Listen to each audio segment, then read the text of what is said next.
सबक नंबर 11 परिंदों की दुनिया। जमात चहरुम। हमारे मुल्क में छोटे बड़े रंग बिरंगे परिंदे पाए जाते हैं। किसी की आवाज़ सुरीली है, किसी की भूंडी।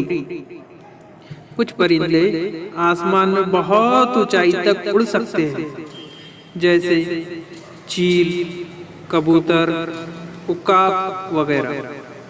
कुछ परिंदे पानी में मज़े से तैरते हैं, जैसे बतख और मुर्गा भी। आओ अब हम तुम्हें भारत के खास खास परिंदों के बारे में बताएं।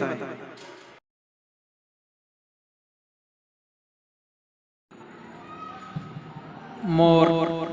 मोर हमारा कौमी परिंदा है। ये आमतौर पर 4 फीट लंबा होता है। इसकी गर्दन लंबी और रंग गहरा सब्ज चमकदार नीला होता है। बरसात में जब बादल घिर आते हैं तो मोर अपनी लंबी दुम को पंखे की तरह फैलाकर खुशी से नाचता है। मोर के नाच का ये मंजर बड़ा ही दिलकश होता है। मोर भारत के अलावा श्रीलंका और अफ्रीका में भी पाया जाता है। ये सफ़ेद रंग का भी होता है। तोता और मैना। तोता मैना को लोग शौक से पालते हैं। ये दोनों बोलना भी सीख लेते हैं। रटे हुए जुमले ये इतनी सफाई से बोलते हैं कि हैरत होती है। तोता ज़्यादातर हरे रंग का होता है। इसकी चोंच मुड़ी हुई और लाल होती है। मैना का रंग गहरा कत्थई और इसकी चोंच पीली होती है। किसी किसी इलाके में काले रंग की मैना भी पाई जाती है। तोते के बारे में मशहूर है कि उसे चाहे कितनी ही मोहब्बत से रखो, एक बार वो पिंजरे से निकल जाए तो वापस नहीं आता।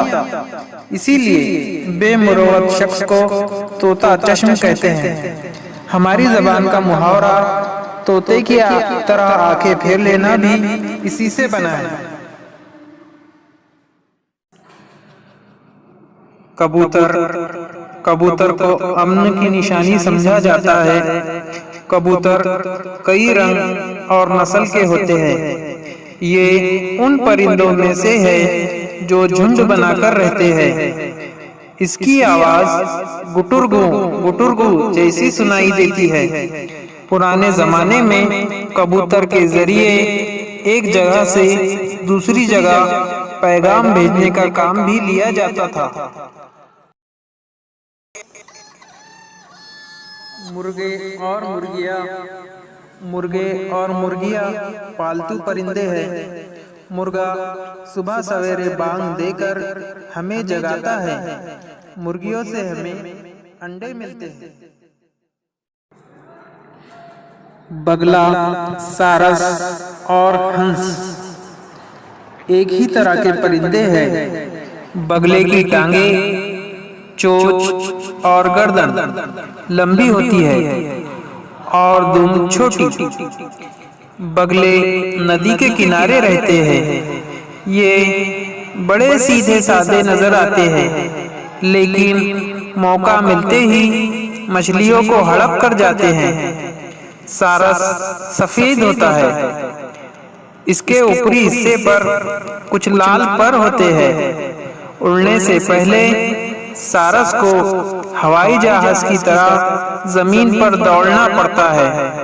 हंस भी एक सफेद खूबसूरत परिंदा है जो हमेशा अपनी हंसनी के साथ तालाब में तैरता रहता है। कौवा और कोयल। कौवा और कोयल दोनों काले होते हैं। कौवा जरा बड़ा होता है और कोयल छोटी होती है। कौवा चालाकी के लिए और कोयल अपनी मीठी आवाज के लिए मशहूर है। जब आम के दरख्त पर बोर आते हैं तब कोयल की कू सुनाई देती है। कुदरत ने परिंदों का जिस्म ऐसा बनाया है कि वो आसानी से उड़ सकते हैं। उनमें बास परिंदे ऐसे हैं जो छोटे छोटे कीड़े मकोड़े खाकर हमारी फसलों की हिफाजत करते हैं। कुछ परिंदे मुर्दार जानवरों का गोश्त खाकर माहौल को गंदा होने से बचाते हैं। इनमें गिद्ध एक अहम परिंदा है।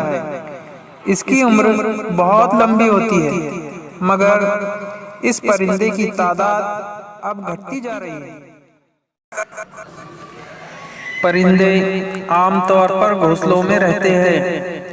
ये अपना घोंसला बनाने में बहुत मेहनत करते हैं। बास परिंदे तो इतना खूबसूरत घोंसला बनाते हैं कि देखकर ताज्जुब होता है। इनमें सबसे ज्यादा कारीगरी से बनाया हुआ घोंसला बया का होता है। बया एक छोटा सा परिंदा है। एक दरख्त पर तरह तरह के परिंदे रहते हैं। सबके घोंसलों की बनावट अलग अलग होती है।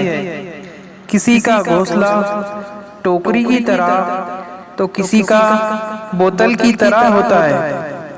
ऐसे परिंदे भी हैं जो अपनी लंबी चोंच से दरख्त के तने में सुराख करके अपना घर बनाते हैं। बच्चों, जरा सोचो कि इन खूबसूरत परिंदों के बगैर दुनिया कैसी लगती। नाचता मोर, कूकती कोयल, बोलते तोता मैना, पानी में तैरती बतखें, हवा में उड़ते कबूतर और चहकती चिड़िया देखकर कितना मजा आता है। ये परिंदे हमारे माहौल को खुशगवार बनाते हैं। हमारा फर्ज है कि हम इनकी हिफाजत करें। शुक्रिया।